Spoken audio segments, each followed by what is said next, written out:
The good news is it's self-correcting. This level of income inequality is usually self-correcting. The bad news is the means of self-correction are typically war, famine, or revolution. You may have seen this clip going around of Scott Galloway on Morning Joe, laying it down, telling it like it is. The clip I want to talk about with you today is from the Young Turks. It's Yasmin Khan and John Iadarola breaking this down. They have some very salient points.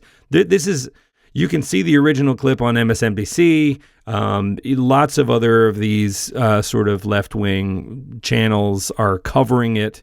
I like this one, so we're going to watch it together. I'm going to have some thoughts as we go, although they do a great job of picking out the most salient points. And then I want to know what you think of the comments, but let's get into it.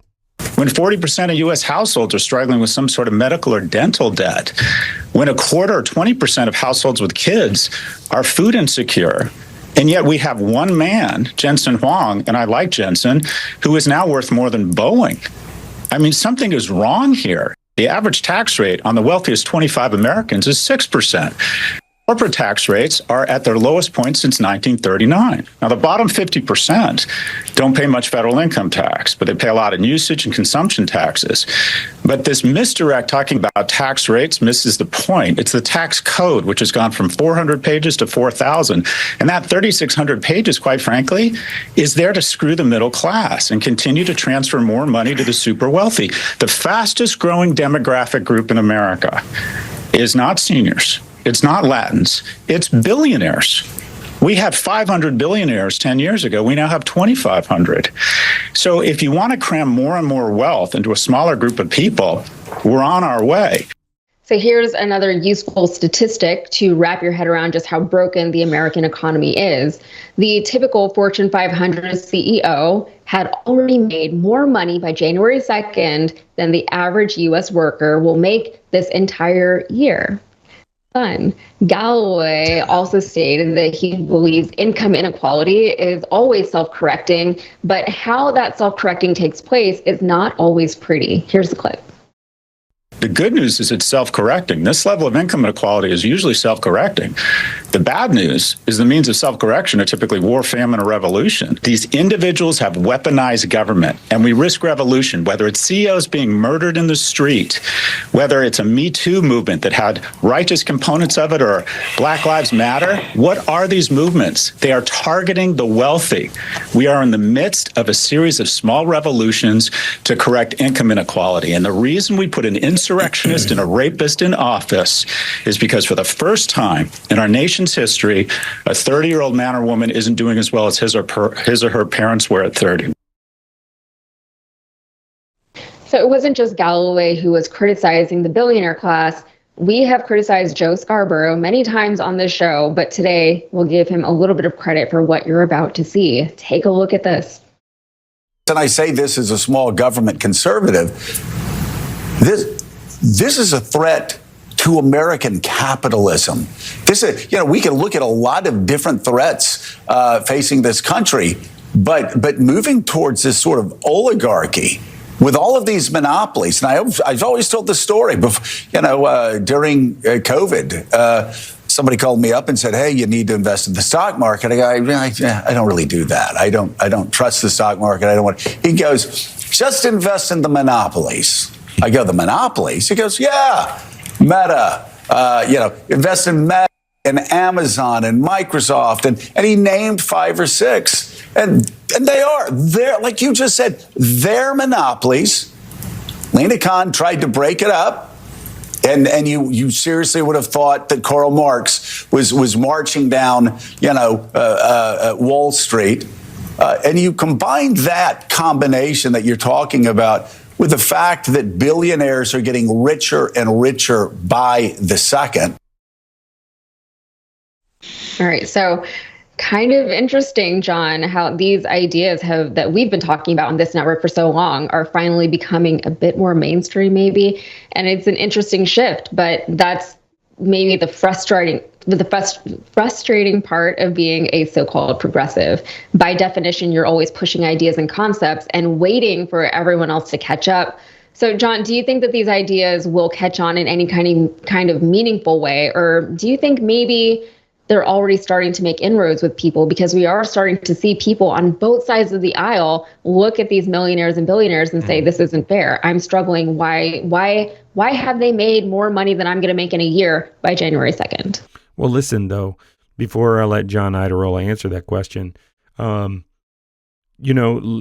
Khan, it's a great thing to bring up that there were antitrust suits initiated. That's the role of the government, is to break up big monopolies. It's for the good of everyone. And if you're invested in one of those monopolies, as Joe Scarborough was talking about, that's actually good for you, right? I mean, your investment doesn't dissolve. It gets, broken up with the parent company. So in many ways, each of those pieces has an opportunity to grow, and that can be good for investors. I'm not an economist, but that's my understanding of it. Anyway, let's listen to John Iadarola response here. Yeah, I think I think there's like multiple levels for that. I think that, yes, undoubtedly, the concern, the frustration about the distribution of resources, about income inequality is spreading. I think it doesn't always produce what would seem to be a sensible political outcome, but I think it partially explains the result of the presidential election. So I think even MAGA people are getting frustrated. Look, they've been as indoctrinated as anyone to believe that billionaires are inherently better than them. But eventually, if you're struggling to feed your family, there'll start to be some cracks in that. And it'll take more than just a Sean Hannity monologue to make you think that it's better that there are more billionaires and you literally can never own a home. And the reason I mentioned Sean Hannity is because he, on his radio show this week, was like worried that he's hearing MAGA people talking about wanting to tax the rich. And he was like trying to reassure them, no. Our populism is fake. You seem to want real populism, and we're not interested in that. You can't tax the rich. I'm rich. I make $25 million a year. And so that was nice. In terms of like taking root more broadly, I don't follow Scott Galloway's work a ton. I will assume that this is consistent with what he's been doing. For Joe Scarborough, it feels almost too convenient that it's happening now. So like you could have the right position, but when do you have it and what do you want to do about it? Like it is way easier to advocate for this sort of thing when the Democrats won't be in charge and can't be pressured to do anything about it. Like you can talk about the stuff Trump isn't doing anything about it. And will he be advocating for these same sorts of things when the Democratic primary next time around rolls around? Are they going to be advocating for like a Bernie Sanders or an AOC? Or is all this talk about billionaires going to fade away and then they're just going to be going for whichever Democratic centrist governor is being promoted by the party next time around? Like having the position is good. It's not everything. You have to actually learn from it. And that remains to be seen whether that's going to happen. Yeah. And Joe Scarborough, he's in a kind of a tepid position right now because the Trump administration is incoming. Joe, I believe, still identifies at least as a fiscal conservative. And we know that he's definitely in a different tax bracket than most Americans are. So he has his priorities in one place, but he's reporting on MSNBC, which is still, as far as we know, a left-wing outlet or a left-leaning outlet, I'll say. But, fiscal conservatism, that's not compatible with the oligarchic model that we've moved into, right? Fiscal conservatism isn't about the rich have it all, right? It's just about being responsible for the way that the money is spent. And that's true of small government, too. There's such a thing as too small. And, they got a lot of flack, Joe and his wife, Mika, and, specifically those two for going and trying to make nice or play nice with Trump.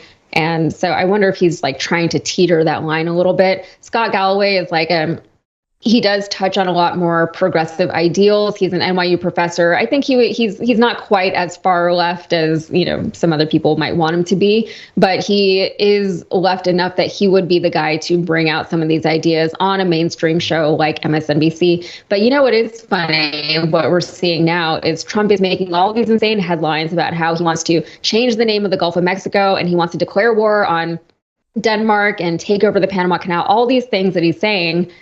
And all up in the comments, people are like, how is this going to bring down the price of eggs, right? Like, just I feel like the veil is starting to fall, maybe a few months too late. Maybe it would have been nicer if this happened a few months ago, right before November, maybe. But, I think maybe this is the shift that needed to happen just to wake people up, and maybe we'll get there 4 years from now. So any final thoughts on that, John, before we move on to our last story? I certainly hope so. Again, and that wouldn't be any justification. Like, that wouldn't make it good that it happened, but we should try to draw, even from terrible events, any good that can possibly come. It is our job in the media, and it's the job of everyone watching this that cares about what happens in America, to do whatever it is that we can with whatever platform we have to make sure that when it comes around to choosing candidates, advocating for policies and platforms the next time around, we make sure that people learn the right lesson from the experience of 2024, and not the lesson that likely the Democratic establishment is going to want them to learn. I agree. It's hard to talk about silver linings in this situation, but as Scott Galloway said in this clip, it does self-correct, but this self-correction isn't like a warm, funny, pleasant thing, right? I mean, revolution,